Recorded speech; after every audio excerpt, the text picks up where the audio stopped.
Si tu te fais pas confiance, fais confiance dans la personne qui te fait confiance. Imagine un monde où les femmes occupent les plus hautes sphères du pouvoir sans que cela ne soit une exception. Bienvenue dans Beyond the Role, le podcast qui lève le voile des coulisses de ce fameux monde.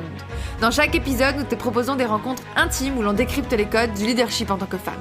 Que tu sois une femme en quête d'inspiration, un homme souhaitant devenir un allié plus engagé ou simplement curieux de découvrir de nouvelles perspectives, prépare-toi désormais à être inspiré, à repousser tes propres limites et à recevoir des conseils précieux. Abonne-toi pour ne manquer aucun épisode et partage ce podcast avec tes proches. Maintenant, installe-toi confortablement, prends ton thé ou ton café et plongeons ensemble dans une discussion riche et inspirante. Bienvenue dans Beyond the Role, le podcast qui met en avant les femmes dans les CODIR et les COMEX. Et on va parler aujourd'hui de leadership avec Sylvie Nourry, qui est la directrice marketing et innovation de Upcop et qui est également la présidente de la start-up filiale. Mais on va en parler, je pense. C'est un concept assez intéressant. Et également Sylvie, comme je le dis à chaque fois, je donne un petit truc en plus parce que toi, il y a une multitude de choses sur lesquelles on pourrait rajouter dans ta petite présentation de Beyond the Role. Tu fais de l'impro théâtrale. Je pense qu'on va en parler aussi parce que j'adore le théâtre et j'adore ce que ça peut créer aussi dans le leadership et dans voilà ce que ça va t'apporter aussi au quotidien avec tes équipes et pour toi. Donc merci beaucoup. Bien évidemment, il y a plein d'autres choses sur lesquelles on pourrait discuter sur ta présentation, tout ce qui est transmission. Tu t'es formé en coach, en coaching, t'as toute une notion autour de la formation en université, je crois, en fac ou en université. J'enseigne en faculté, oui. En faculté. Donc, évidemment, un champ des possibles énorme. C'est ce que j'aime montrer aussi derrière les femmes que j'interviewe dans Beyond the Role. Cette multitude de choses qu'on peut faire en dehors d'un poste. Tu nous montres aussi la multitude puisque tu es aussi, tu as deux postes, directrice marketing innovation et présidente d'une autre filiale. Donc, j'aime bien aussi parler de cette multitude de choses et montrer qu'on peut faire plein de choses. J'aimerais peut-être qu'on parle un petit peu de la notion de temps derrière tout ça aussi dans notre podcast parce que je pense que c'est challengeant. Donc, merci encore infiniment d'avoir accepté l'invitation, Sylvie, et d'être avec nous. Avec grand plaisir. Première question que je pose à tout le monde, quelle est ta propre définition du leadership, Sylvie ? Alors, la définition du leadership, je pense que je ne vais pas te faire une phrase, mais je vais peut-être donner des points qui me semblent importants quand on parle de leadership. Le premier, c'est le sens. Moi, c'est quelque chose auquel je suis très attachée parce que dans ma vie professionnelle, c'est vraiment la recherche que j'ai eue. Mais pour moi, une des premières notions du leadership, c'est être en capacité de donner du sens dans ce qu'on fait, de donner de la vision, de la direction pour pouvoir embarquer les équipes dans ce qui se passe au quotidien. Parce que quand on a du sens dans ce qu'on fait, on comprend ce pourquoi on est là et on va être plus motivé ou en tout cas plus accordé avec ce qu'on veut faire. Je pense que le deuxième mot que je donnerais après assez vite, c'est l'empathie. Je pense que comprendre les besoins et les les besoins des collaborateurs et les prendre en compte dans l'organisation du travail pour positionner les personnes de son équipe au meilleur endroit pour elles comme pour l'entreprise, c'est quelque chose qui est super important dans la capacité à l'idée. C'est vraiment l'organisation du travail et c'est pas uniquement il faut faire ça pour tel moment, c'est aussi la personne, pourquoi elle est faite, où est-ce qu'elle va être la meilleure, où est-ce qu'elle va être le plus épanouie et le plus efficace. Et de trouver comme ça la façon d'organiser le travail. Donc le deuxième mot, je donnerais empathie.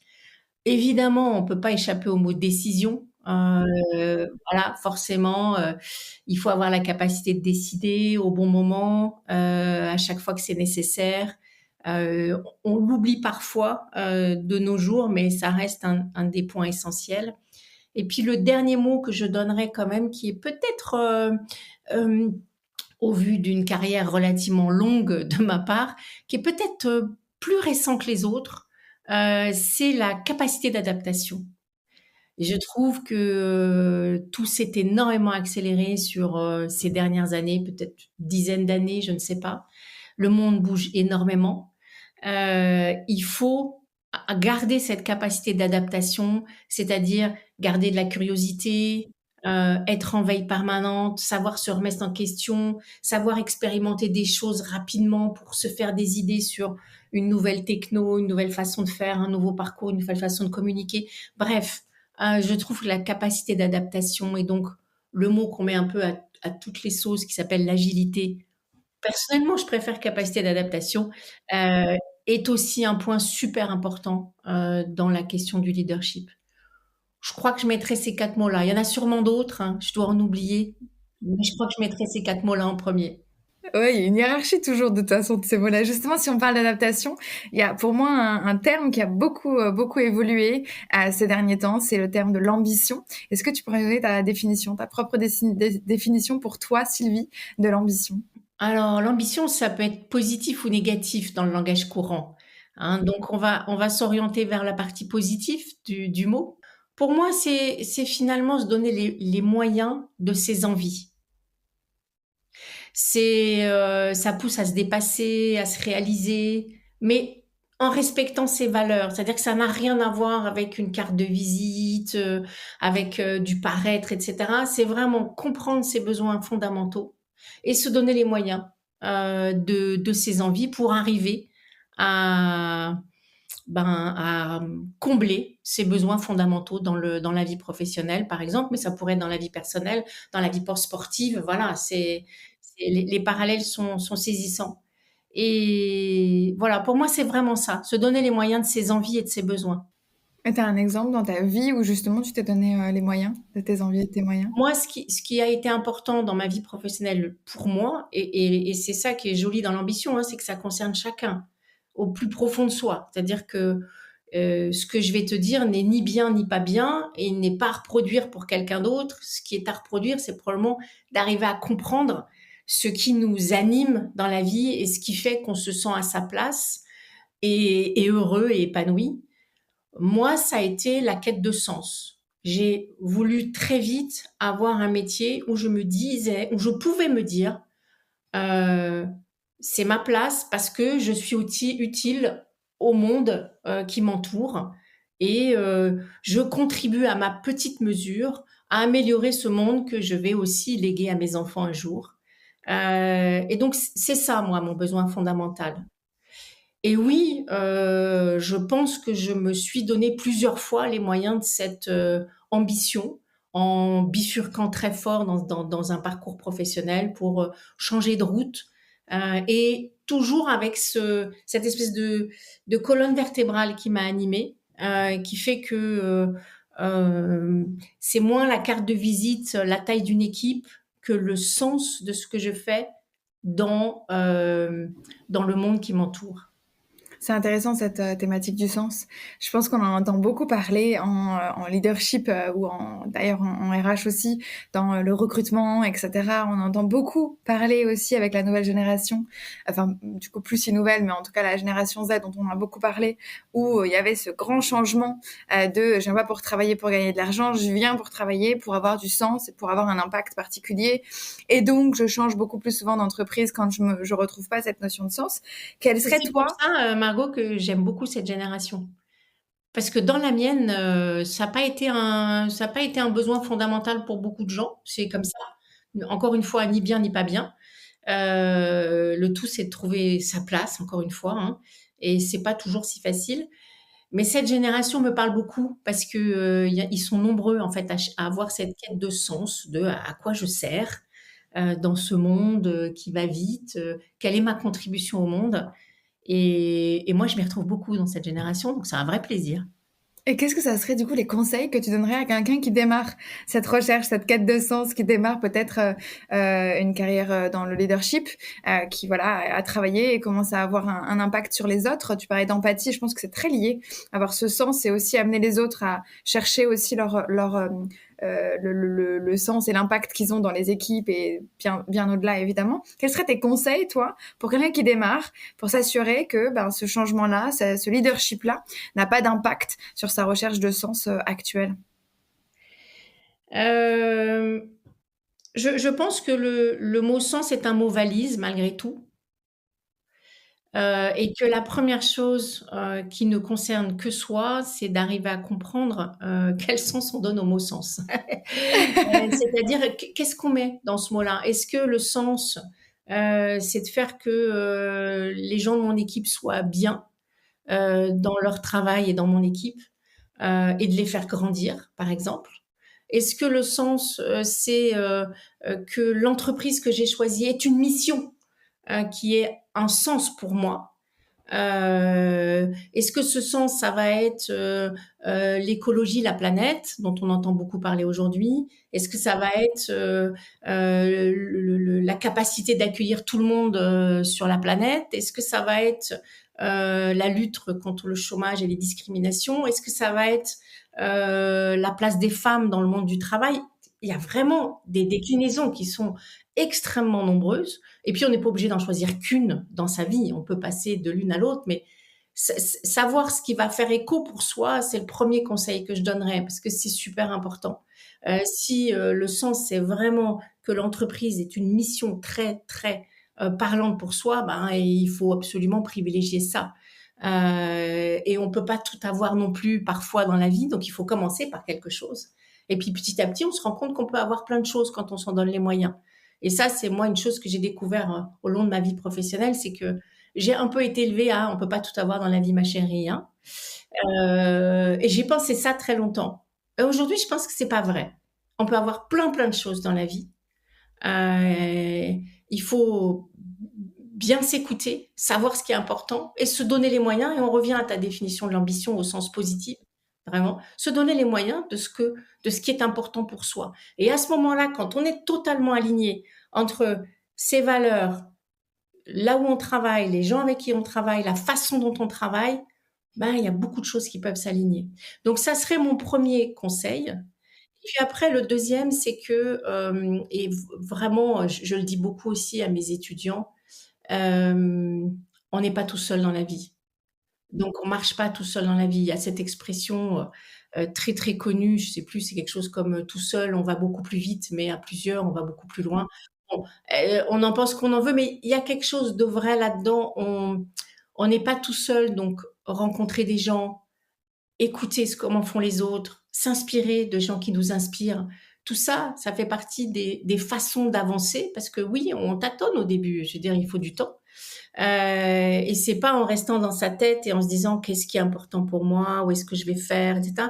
C'est vraiment en explorant des choses et en rencontrant des gens et en s'ouvrant sur la multitude de façons d'être au travail, en entreprise, qu'on on va finir par trouver une inspiration et trouver son chemin à soi. Ou à partir du moment où il y a quelque chose qui se pose, où bah, je suis là, mais oui, mais c'est ma place en fait, je suis bien là. Et à partir de là, on peut poser toutes les autres. Oui, l'empathie fait partie de ça. Je me suis formée au coaching en grande partie pour ça. Moi, j'ai très, très à cœur d'accompagner mes équipes à grandir. On rejoint la transmission aussi. Tout ça, c'est extrêmement logique et très cohérent. Et oui, à partir d'un certain âge, quel est le plus beau cadeau et quelle est la meilleure façon de trouver sa place dans le monde que de transmettre tout ce qu'on peut et d'accompagner les équipes dont on a la charge à grandir, c'est-à-dire à trouver sa place et sa façon d'être au travail, tout en bossant et tout en tout ça, hein, évidemment. On parle pas de Parce ça qu'on avec peut tout faire. voilà. Bon, évidemment, tout ça se fait dans un contexte de travail où il y a plein d'urgences, plein de choses à faire et c'est normal. Est-ce que j'ai répondu à ta question? Totalement, c'est hyper inspirant ce que tu partages. Il y a un point sur lequel j'ai envie de creuser encore, parce que je sais que tu as encore plein de choses à dire, je crois, sur cette notion de sens, bien évidemment, le partage, se rendre compte qu'on peut transmettre. En effet, à partir d'un certain âge, j'imagine que c'est encore plus fort. Quelle est la différence justement entre quelqu'un qui serait junior sur un poste et quelqu'un qui serait senior sur cette notion de sens-là? Est-ce que du coup, quelqu'un de junior doit un peu plus se recentrer sur lui, se connaître davantage, savoir davantage ce qui est important pour lui pour ensuite pouvoir repartager? Est-ce que c'est tout de suite disponible pour les deux? Donc, il fait son travail sur lui et il peut tout de suite repartager. Non, pour moi, ça, c'est le chemin personnel qu'on fait dans la vie qui se passe en parallèle du chemin professionnel. Et il y a un moment, les deux vont se rencontrer et c'est à ce moment-là qu'on va se dire, ah ben ouais, je suis à ma place. Mais il y a des gens, ils ont la chance de savoir ça à 18 ans, ils savent déjà. Il y a des gens, ils veulent être médecins depuis qu'ils sont gamins. Et voilà, c'est comme ça. Et puis il y en a d'autres, il faut qu'ils tâtonnent. Moi, je fais partie de cette deuxième catégorie. Il faut qu'ils tâtonnent un peu, qu'ils se posent plein de questions en parallèle, de se dire, non, ça me convient pas. Et qui vont mettre un peu plus de temps. Mais finalement, je suis pas sûre que ça a à voir avec junior ou senior. Je pense que c'est voilà, la façon dont on est, peut-être, l'éducation, peut-être plein de choses, mais je pense que certains le font vite, d'autres le font lentement et d'autres ne le font jamais. Parce qu'encore une fois, heu, il est tout aussi légitime pour moi de dire que, son besoin essentiel, c'est de gagner beaucoup d'argent pour faire vivre sa famille et donner des très bonnes conditions de vie à sa famille. C'est pas la mienne, c'est-à-dire que c'est pas ce qui arrive sur le dessus de la pile, mais c'est tout aussi légitime que la quête de sens. Donc tout le monde n'est pas dans une quête de sens et il faut pas non plus penser, enfin je crois et moi j'ai très envie de ne pas penser que chacun fonctionne comme moi, et que cette quête de sens, elle n'est pas, unanime et fine, il y a pas de souci avec ça. L'important c'est de trouver le bon endroit où on a envie d'être, pour soi. Super intéressant. On va du coup passer au thème global de Beyond the Road, la notion de l'idée, diriger et avoir ces postes que tu as aujourd'hui. Moi, une des premières questions sur ces postes-là qui est en lien avec le sens, c'est justement comment est-ce que tu crées cette notion de sens dans tes équipes au quotidien, que ça soit chez May ou chez Upcope. La première chose pour moi, et j'ai mis longtemps à comprendre et j'ai eu un boss dans mes vies précédentes, qui m'a énormément appris d'ailleurs sur plein de plans, mais sur ce plan-là particulièrement. Moi je suis plutôt quelqu'un qui démarre vite, qui va vite, avec toute l'impatience qu'il peut y avoir autour de ce genre de caractère, hein, n'est-ce pas? Je te vois sourire. Et j'avais un président qui me disait, fais gaffe, tu vas trop vite, personne te suit. Et j'haussais un peu les épaules, genre à l'époque j'étais toute jeunette et lui devait avoir mon âge. J'ai un peu l'épaule genre, bah, ils ont qu'à se dépêcher, hein, je veux dire, c'est bon, c'est moi qui manage l'équipe, ils vont suivre quoi. Enfin, c'est pas compliqué. Et puis, force a été de constater que c'était lui qui avait raison. C'est-à-dire que quand je me suis retournée, mais j'étais toute seule avec personne de mon équipe parce que personne n'avait vraiment compris ce qui se passait et pourquoi j'étais en train de cavaler comme ça 10 kilomètres devant et ça n'a servi à rien. Et c'est là où je dis attention, on n'est pas tout seul, on n'est pas non plus tout seul. Quand on est leader, on est avec une équipe et donc il faut embarquer l'équipe. Alors comment? Euh, je sais pas s'il y a une seule façon de faire. Donc, je vais te parler de comment je vois les choses, mais j'imagine qu'il y a plein d'autres façons de faire. Il n'y a pas de gros chantier pour moi qui soit lancé sans qu'on ne soit posé sur le sens de ce qu'on fait. C'est-à-dire que que ça soit les chantiers qu'on lance, les réunions d'équipe, je passe du temps à redonner du sens à nos actions. Je rappelle les objectifs qu'on a pour l'année et pourquoi on a ces objectifs-là et en quoi ils sont rattachés à la stratégie de l'entreprise et pourquoi ça me tient à cœur et je pense que c'est important. Et je le répète très régulièrement pour que ce soit toujours rattaché à quelque chose de plus grand que soi. Et ça me paraît fondamental. Et qu'est-ce que ça crée du coup d'être attaché à quelque chose de plus grand que soi? Qu'est-ce que ça crée de différent par rapport à ce que tu avais avant quand tu n'avais pas compris ce Pour moi, ça point-là? permet, la première chose de basique, ça permet une compréhension de à quoi on sert. À quoi je sers dans cette entreprise. C'est une entreprise, chez nous, on est 3500, 4000 au niveau mondial, on est 1200 en France. Moi, je suis en train de faire de la business intelligence. Ça peut être mécanique et ça peut être plus grand que moi. Je pense que tu connais cette petite histoire que j'aime beaucoup. C'est un pèlerin qui passe au Moyen Âge et il voit un mec qui tape sur une pierre avec un gros clou et un marteau. Il lui dit bah, qu'est-ce que tu fais? Et le type lui répond bah ça se voit non, je suis en train de tailler une pierre. Ah bon? Il passe et il voit son copain à côté qui fait exactement la même chose. Et il lui dit, ben, de toi, qu'est-ce que tu fais? Bah, je taille une pierre pour faire un mur, c'est évident. Et il passe au troisième, et le troisième qui fait exactement la même chose, il lui dit, mais toi, tu fais quoi? Et le mec lui répond, bah moi, je suis en train de faire les premières pierres pour construire une cathédrale qui va rester dans des siècles et des siècles dans le monde dans lequel on vit. Chacun taille une pierre. mais il n'y met pas le même sens. Et donc, c'est de participer à quelque chose de plus grand qui est cohérent. Oui, je fais de la business intelligence. Pourquoi? Parce que on est en charge de poser la stratégie marketing de l'entreprise. Et si je fais pas bien cette partie-là, qui est le socle, derrière on réfléchira pas comme il faut, et ensuite on posera pas une stratégie intelligente. Donc moi, mon boulot de tous les jours, c'est de faire en sorte que la stratégie qu'on va poser pour le prochain plan stratégique soit pertinente. Et ça permet de faire son travail en ayant une vision beaucoup plus large et une motivation aussi plus forte. J'allais te dire, dans le cerveau, ça alimente aussi cette partie de je fais quelque chose pour un outcome particulier. Et ça change énormément de choses que de simplement faire continuellement les mêmes choses sans réellement savoir qu'il y a un impact derrière, qu'il soit petit ou grand finalement. Parce que oui, il y a le grand impact, comme tu le disais, le sens, etc. Mais il y a aussi rien que le sens de dire j'accompagne aussi une autre équipe à faire quelque chose et qui, eux, vont aussi avoir besoin de moi. Et il y a cette contribution qui est là à différents niveaux. Donc oui, il y a le grand. Et ensuite, finalement, c'est ce que tu dis. Il y a comment je me sens dans ces différents niveaux. Et ça va permettre autre chose qui est super important pour l'entreprise, c'est l'initiative et la créativité. Si je reprends mon exemple et que je fais la business intelligence et que je regarde ce qui se passe autour de moi, je fais mon check, etc., point barre.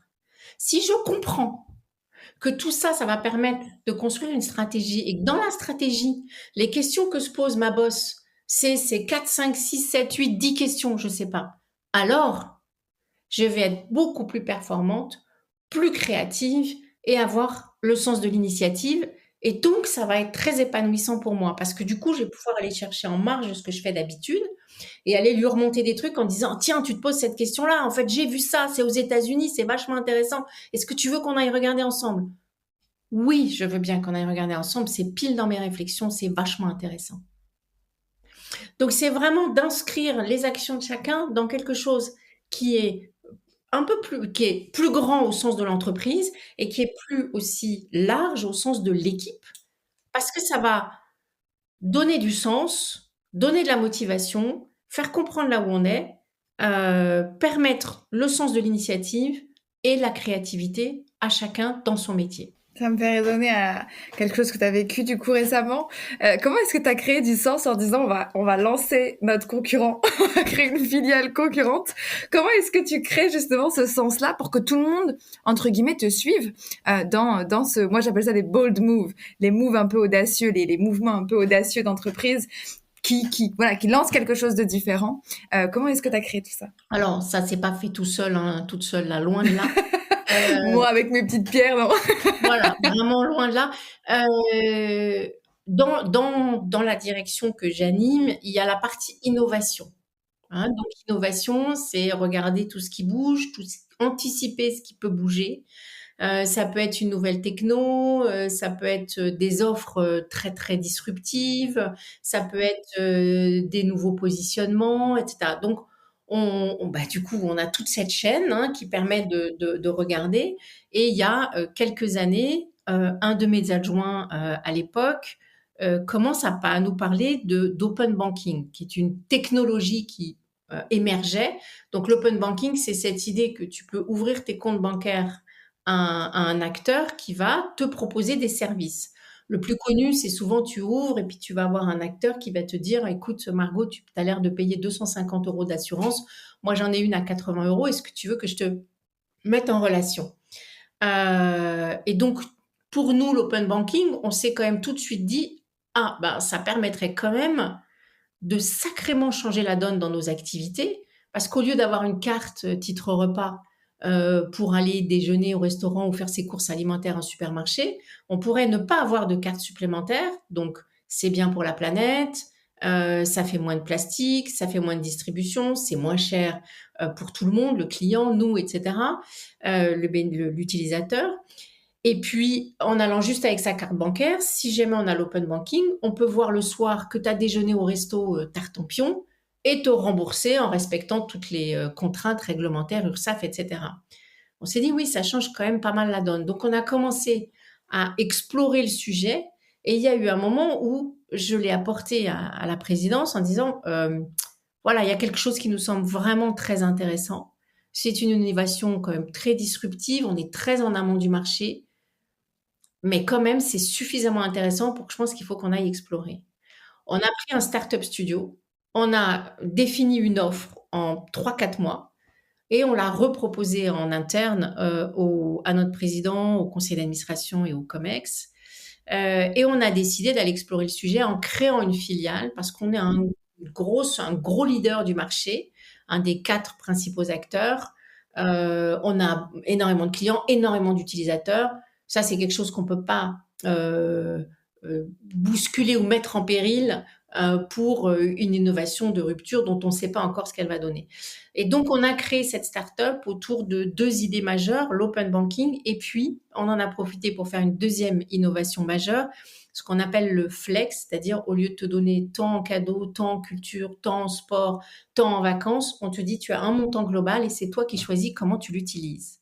Et ça n'existait pas sur le marché en France, ça existe dans des pays beaucoup plus loin de nous, mais ça n'existait pas. Donc on a mis ces 2 innovations majeures et on s'est dit, bah, on va aller lancer une start-up avec cette offre-là très disruptive, prendre des parts de marché que Upcop ne prendra pas parce que on a une image beaucoup plus installée sur le marché avec des offres qui sont très belles, très robustes, très intéressantes pour nos clients actuels, mais les startups qui se créent, les gens qui sont très appétents à la techno, tout ça, on sait que c'est différent. Et donc c'est ça qu'on a été attrapé. Ça fait, on vient de fêter nos 3 ans, ça fait un peu plus de 2 ans qu'on commercialise. On a 500 clients, on a 20 000 utilisateurs, donc ça fonctionne. Et donc c'est vraiment une aventure collective. Cet adjoint, il a pris la direction générale de la filiale. Moi, j'en ai pris la présidence, mais on a été très soutenus par le président d'Upcop, par le conseil d'administration, le COMEX, etc. Ça a vraiment été une aventure collective. Ça a nécessité énormément de pédagogie en interne pour faire comprendre pourquoi et l'intérêt de créer son propre concurrent sur le marché et sur le fait qu'il y aurait très peu de cannibalisation, ce dont on était archi persuadé et ce qui s'avère quand même plutôt le cas. Qu'est-ce que tu dirais à ceux qui justement disent que voilà, toute cette pédagogie, prendre le temps pour que les gens comprennent, etc., c'est une perte de temps? Qu'est-ce que tu partagerais? Pour toutes ces personnes qui ont des personnes au-dessus d'eux qui ont ce discours-là, qu'est-ce que tu dirais à leur place? En fait, je pense que le meilleur argument sur cette question-là, c'est de dire que la pédagogie, etc., doit pas freiner l'initiative, mais qu'elle doit venir de concert, sinon on va tous être extrêmement déçus et on fait prendre des risques à l'aventure. Donc, alors, je pense qu'il y a peut-être 2 cas de figure. On est une entreprise particulière chez Opcop puisqu'on est une coopérative, c'est-à-dire que l'entreprise appartient à ses salariés. Donc, les salariés sont aussi actionnaires de l'entreprise quelque part. Donc, quelque part, il y a une nécessité importante à ce que tout le monde comprenne ce qu'on fasse. Peut-être que dans une entreprise du CAC 40, Walou, les gens ils sont pas compris, ils sont pas contents. Alors je sais pas, c'est pas du tout mon univers. Ça fait très très longtemps que je ne travaille plus dans cet univers-là, donc je saurais pas vraiment dire. Mais ça me semble peut-être être un peu différent. Dans une entreprise comme la nôtre, dont la richesse, c'est quand même l'implication au quotidien de l'ensemble des salariés dans leur entreprise, c'est indispensable, c'est notre C'est même pas une ADN. question en fait, c'est Il juste n'y a naturel. pas eu de question sur ce qu'on raconte et ce qu'on explique. Bah oui, évidemment, on explique, on rassure, on montre, on démontre. Ça n'empêche pas de faire. Mais moi, je crois, c'est toujours pareil. Hein, quand on est tout seul devant à 10 kilomètres, il y a un moment où on se retourne, il n'y a personne. Et comme on ne peut pas vivre tout seul, ben, on se casse la figure. Donc, il faut embarquer. Et puis écouter aussi, parce que bah, parfois, on peut se tromper quand même. Donc il faut écouter aussi l'intelligence collective. Et c'est une très très belle aventure. Ça permet à Hubcop de bénéficier de toutes les expérimentations, les innovations de Hub. Je vais donner un exemple. Sur l'open banking, on nous a beaucoup dit au démarrage, les gens n'accepteront pas d'ouvrir leur compte bancaire comme ça. C'est complètement utopique. Ce truc-là, il marchera pour des sujets spécifiques, mais pas pas pour des secteurs comme le nôtre, pas pour du grand public, etc. On a répondu, OK, c'est possible, mais on va juste expérimenter. Expérimentons parce que c'est nouveau, on ne sait pas. On tourne autour de 75% d'utilisateurs qui prennent l'open banking chez May. Il n'y a que 25% qui prennent la carte, qu'on propose aussi évidemment. Donc c'est un grand succès et l'open banking est en train de devenir, en tout cas de notre œil à nous, quelque chose de vraiment intéressant à prendre en compte. Ça, c'est des enseignements super intéressants pour un groupe comme Upcop. Donc, ça permet de bénéficier à notre maison mère de tas d'innovations, d'expérimentations, de nouveaux modèles économiques, de comment on utilise la data autrement, de l'open banking, etc., qui sont super intéressantes. Et puis, ça permet d'être présent sur un secteur de marché sur lequel on n'est pas avec notre maison mère et d'être présent sur des nouvelles technologies, des innovations qui peut-être seront le marché de demain. Et donc de ne pas rater un train, parce que les trains, quand ils passent assez vite quand même. Hein. Justement, j'allais rebondir là-dessus, toi qui es dans l'innovation. J'imagine que alors, la notion de capacité d'adaptation est évidemment très présente, voilà, devoir changer, chercher, etc. Mais la décision, tu en as parlé tout à l'heure quand tu parlais de la décision dans les mots, pas la définition, mais les mots que tu nous as partagés tout à l'heure autour du leadership. Comment est-ce que tu fais pour prendre des décisions dans un monde qui va de plus en plus vite, dans un contexte d'innovation qui t'apporte, j'imagine, des nouveautés et des nouvelles choses à expérimenter, à challenger, des nouvelles initiatives peut-être au niveau de ton équipe qui t'amène voilà une autre ouverture. Comment tu fais pour prendre une décision et est-ce que tes décisions sont toujours fermes? Est-ce que vous êtes constamment dans du test and learn, dans l'expérimentation? Comment est-ce que ça se passe pour toi aujourd'hui dans cette notion de prise de décision, pardon? C'est une question qui est touffue, on va dire, parce que je vois pas un seul cas de figure. D'abord, l'innovation aujourd'hui, c'est pas noir ou blanc, c'est des choses à expérimenter. Donc il y a effectivement toute cette partie de test and learn. Est-ce que ça c'est une bonne idée? Comment les gens le perçoivent? Où est-ce que c'est utilisé? Est-ce que ça existe dans d'autres pays? Qu'est-ce que ça donne? Voilà, il y a toute cette partie-là qu'on pense que c'est on y va. Non, c'est quand même assez posé. Hein, et quand une idée nous paraît intéressante, bon ben on va effectivement la tester. Puis ensuite, quand on l'a testée, on va regarder les résultats. Est-ce que c'est intéressant? Est-ce qu'il y a un modèle économique? Est-ce que ça... Et puis, il y a un driver, et c'est là où on remet du sens pour moi. Le driver, c'est la stratégie de l'entreprise. Qu'est-ce que l'entreprise veut être et veut faire sur son marché? C'est un énorme driver. Si j'envoie les équipes innovation aller fureter à gauche, à droite dans l'univers des startups, des incubateurs, des accélérateurs, des salons et que sais-je encore, sans colonne vertébrale, ça partira dans tous les sens et on va ramener trop de choses à explorer. Ça n'a pas d'intérêt. En fait, on a une stratégie. L'entreprise, elle a une volonté propre qui est d'être un acteur, entreprise à mission, coopérative, qui donne du sens à ses offres et on retrouve le pourquoi est-ce que je me retrouve dans une entreprise comme ça, qui donne du sens à ses offres, etc. et qui a un discours sur le marché très autour de la durabilité, le social, etc. Bon, mais c'est ça qu'on a dans notre besace quand on part dans l'innovation. C'est vraiment comment on peut, à travers l'innovation, venir enrichir l'ADN que l'entreprise s'est choisi. Donc ça, c'est un énorme driver de décision. Tout ce qui n'est pas là-dedans, hormis les questions technologiques, etc., tout ce qui n'est pas là-dedans ne va pas être intéressant pour nous. C'est pas que c'est pas intéressant, c'est que ça ne rentre pas dans la stratégie de l'entreprise. Et ça permet quand même de passer au tamis pas mal de choses. Et puis ensuite, on va expérimenter. Avant de créer May, on a été rencontrer des utilisateurs pour leur parler d'open banking, pour leur parler d'avantages flexibles. On a ensuite eu des discussions. On est reparti de là-dessus pour se poser des questions. Voilà, il y a tout un chemin qui permet. On ne crée pas une entreprise juste parce qu'on a pensé que un jour l'open banking peut-être serait intéressant. On a regardé les conséquences que ça aurait sur notre modèle, en quoi ça pouvait être intéressant. Pourquoi le flexible nous parle bien? Parce que c'est plus de liberté, c'est plus d'accompagnement. Voilà, donc tout ça fait que l'innovation, on pense souvent que ce sont des gens un peu azimutés, qui partent dans tous les sens et qui sont hyper créatifs. Et ça aussi, c'est une chose que je dis beaucoup à mes étudiants. La créativité, c'est une toute petite part. C'est très structuré, l'innovation. Qu'est-ce qu'on veut chercher, pourquoi on veut le chercher, quelles sont nos priorités, quels sont nos trous dans la raquette, etc. Enfin voilà, on a vraiment, tout en ayant les chakras bien ouverts pour voir un peu ce qui se passe. C'est très structuré l'innovation. C'est pas du tout.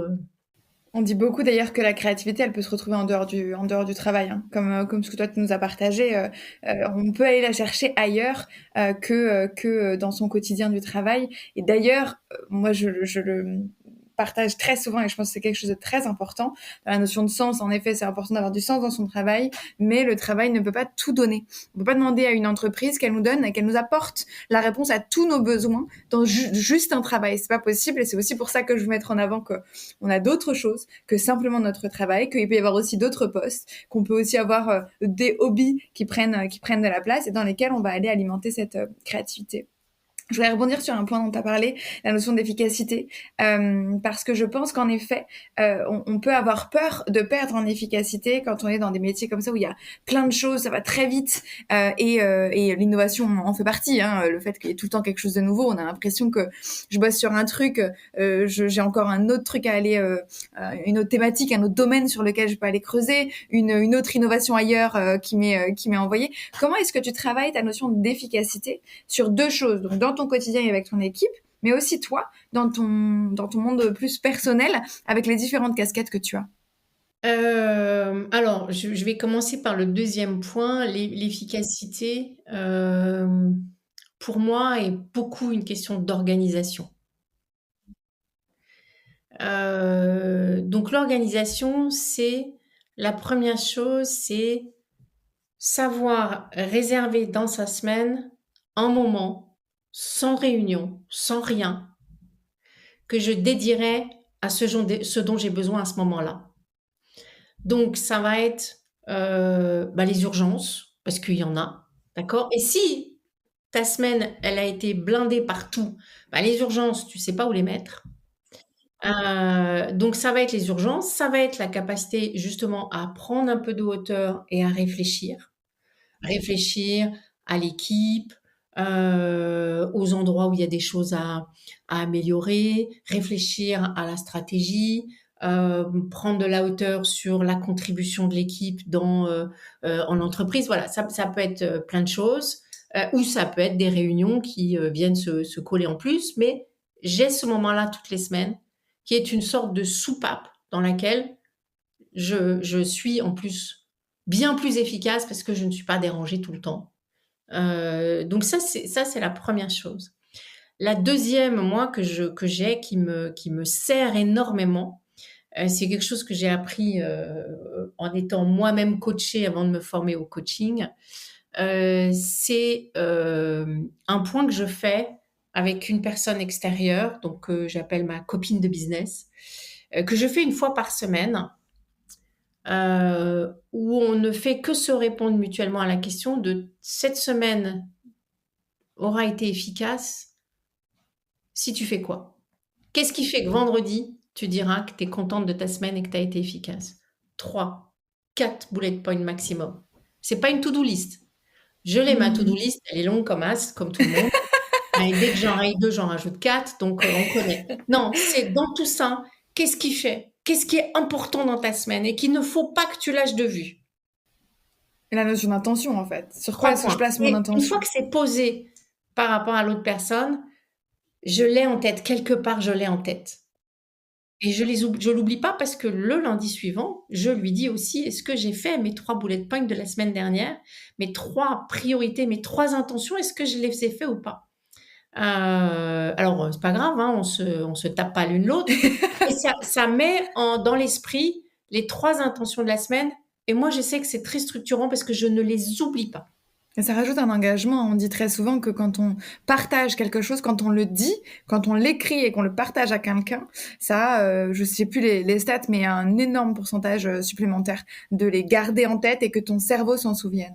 Ton cerveau s'en souvient et c'est fait avec beaucoup de bienveillance et beaucoup d'authenticité. Évidemment, et c'est pour ça que c'est quelqu'un qui est en dehors de l'entreprise. C'est vraiment, et je joue le même rôle par rapport à elle. C'est un quart d'heure le lundi matin. En général, je suis sur mon vélo et c'est voilà mes 3 intentions. Donc j'ai regardé mon agenda et je sais cette semaine, ce qui est important, c'est ces 3 choses-là. Je ferai des millions d'autres choses, mais ces 3 choses-là, je les oublierai pas. Donc ça aide énormément, en termes d'organisation et puis j'ai une troisième étage, c'est que je fais la même chose avec une autre personne une fois par mois. Donc et là, on appelle ça, c'est notre rendez-vous mensuel. On se fait un point sur tout ce qu'on a fait dans le mois. Donc c'est quelque chose de positif. C'est pas, j'ai oublié ou j'ai pas encore fait ci, j'ai pas non, c'est tout ce qu'on a fait dans le mois et ça permet de regarder comment on a avancé.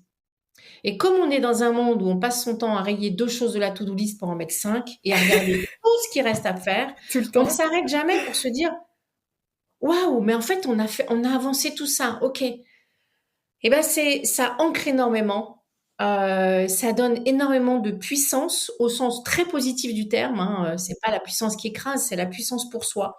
Énormément de puissance qui est: «OK, bah, en fait, oui, OK, j'ai une to-do list qui est chargée, mais bah, on a avancé» et de voir qu'on avance par rapport à ce qu'on veut faire dans l'année, c'est aussi extrêmement, positif et on pose les intentions du mois suivant Bien évidemment, sûr. Et pour se dire ça fonctionne pour l'équipe aussi, hein. C'est ça un fonctionne rituel pour que je l'équipe partage, aussi, exactement mais très et souvent.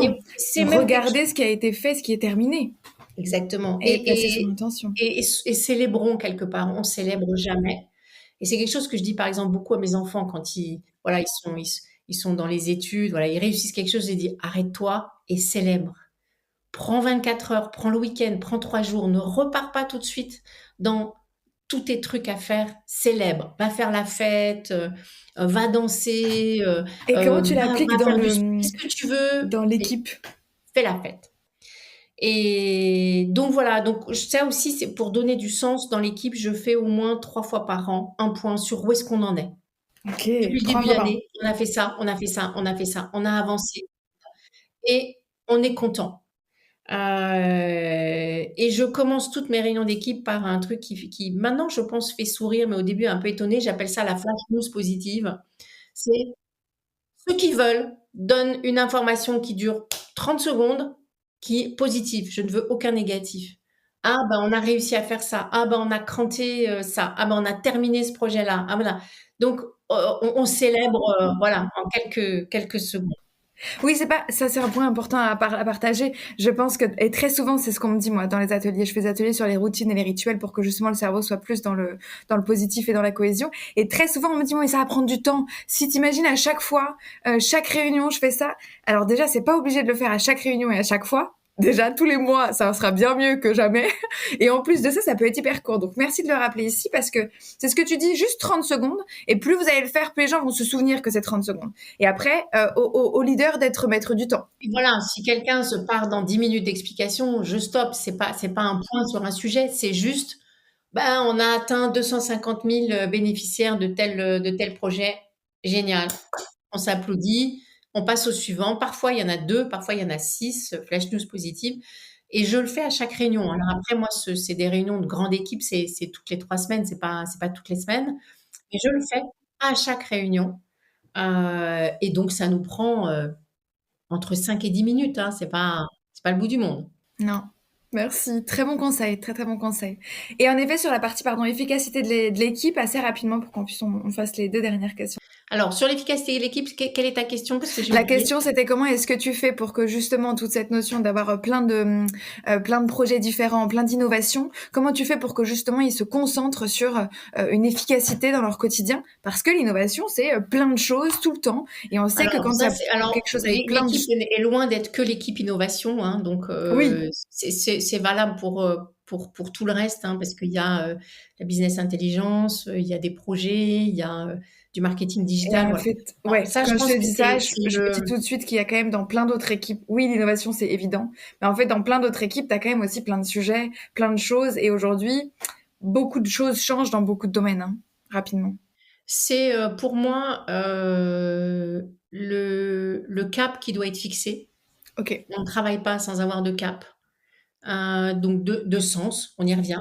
Ça revient à la stratégie de l'entreprise que tu disais tout à l'heure. En fait, c'est Exactement. avoir les lunettes spécifiques pour D'avoir que... les lunettes et la très bonne compréhension de qu'est-ce que veut faire l'entreprise sur les 3 ans à venir. Je m'inscris là-dedans. Donc l'efficacité, elle vient de là. Ensuite, c'est quelle priorité on se fixe pour l'année. Ok, Et ensuite, c'est de la grande autonomie et du suivi de checkpoint. Voilà, toutes les 3 semaines, on en est où? On dérive pas de l'objectif qu'on s'est fixé, tout en laissant, et ça c'est la merveille de ce genre de direction, la capacité à être créatif et à apporter des nouveaux sujets. Si j'avais pas écouté mon adjoint qui venait avec l'open banking, qui n'est évidemment pas prévu dans, dans la roadmap de l'année, on n'aurait jamais créé cette filiale et avancé sur ce sujet-là. Donc voilà, il faut à la fois être ouvert sur des nouvelles idées dans toutes les équipes et savoir expliquer pourquoi on la prend ou pourquoi on la prend pas. Et là aussi, je pense qu'on revient à de la lisibilité et de la compréhension.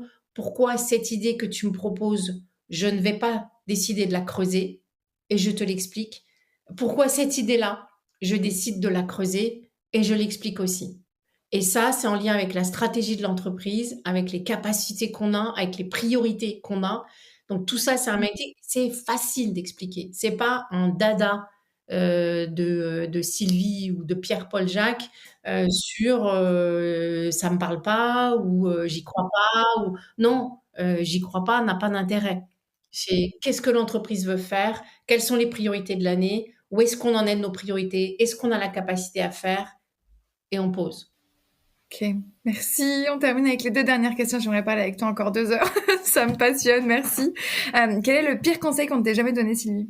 Alors si, je pense que le pire conseil qu'on m'ait donné, mais je suis pas quelqu'un qui écoute à 300% les conseils, je dois avouer.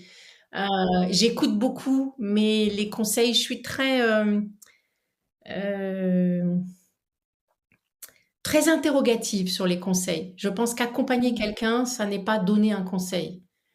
C'est deux choses qui sont différentes. Je suis très attirée, très impliquée dans accompagner, mais donner un conseil, je suis pas sûre. Donc le plus mauvais qu'on m'ait donné et que je n'ai pas suivi, c'est dans ma carrière quand j'ai tout arrêté pour démarrer, lancer une structure de l'économie sociale et solidaire qui était une entreprise d'insertion.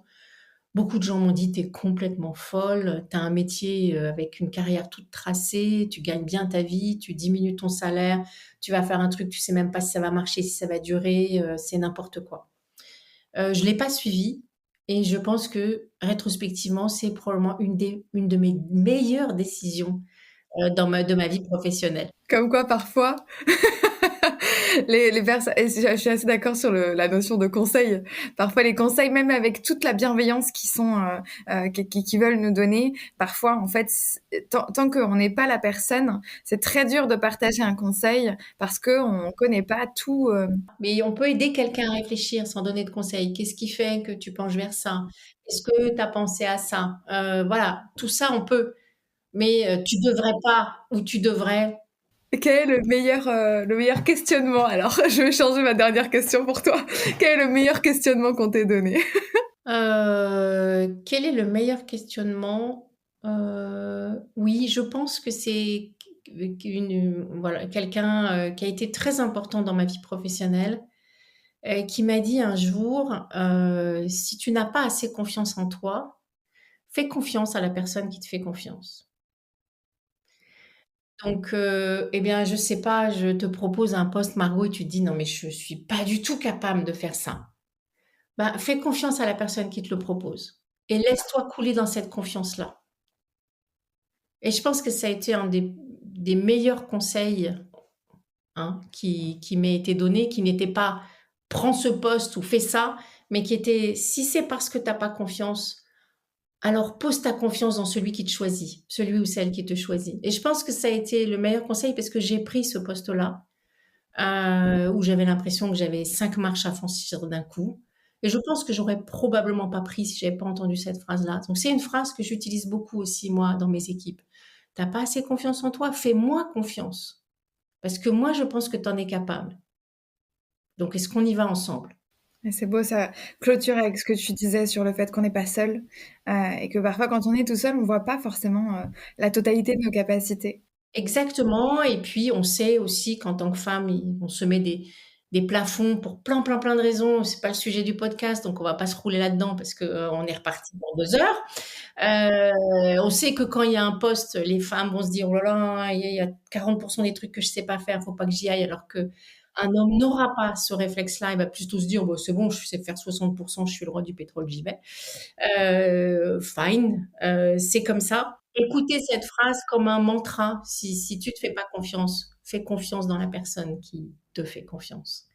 Et effectivement, ça permet de lâcher un peu la pression qu'on peut se mettre tout seul et de se dire, OK, j'y vais, je fais 6 mois sans me poser aucunement la question de suis-je capable ou pas. Je me moule dans la confiance de l'autre et après, je verrai. Merveilleux, merci beaucoup Sylvie. On termine en plus sur une touche très belle. Merci d'avoir apporté ce mantra. J'espère à très très bientôt. Je sais que tu vas sortir un podcast très prochainement. J'ai hâte de le retrouver. Merci Margot, il va s'appeler le Bureau des seniors. Ok, hâte. N'hésitez pas à aller voir du coup le Bureau des seniors, le podcast de Sylvie. Merci encore infiniment d'avoir été avec nous pendant quasiment 1 heure. Je te souhaite plein de belles choses, plein d'impro de théâtre. Et pour ceux qui nous écoutent, on se retrouve dans 2 semaines. Merci beaucoup Sylvie. Merci Margot. Merci infiniment d'avoir écouté cet épisode jusqu'au bout. J'espère que tu as passé un bon moment avec nous. Désormais, à ton tour, quel est l'enseignement que tu en tires? Avec quoi repars-tu de cet épisode? Prends le temps de te questionner et d'incarner ce que tu as appris, de tester certaines choses et de te challenger au quotidien. Partage également tes réflexions sur les réseaux sociaux avec le hashtag #BeyondTheWall. Tu peux également me taguer directement. Maintenant, n'hésite pas à t'abonner et à partager ce podcast avec des personnes de ton entourage que ça pourrait challenger, impacter. Et bien évidemment, écris-moi tes propositions de suggestions d'invités. Ensemble, faisons entendre la voix des femmes qui transforment le monde professionnel pour les futures générations de leaders. Alors à très bientôt pour le prochain épisode.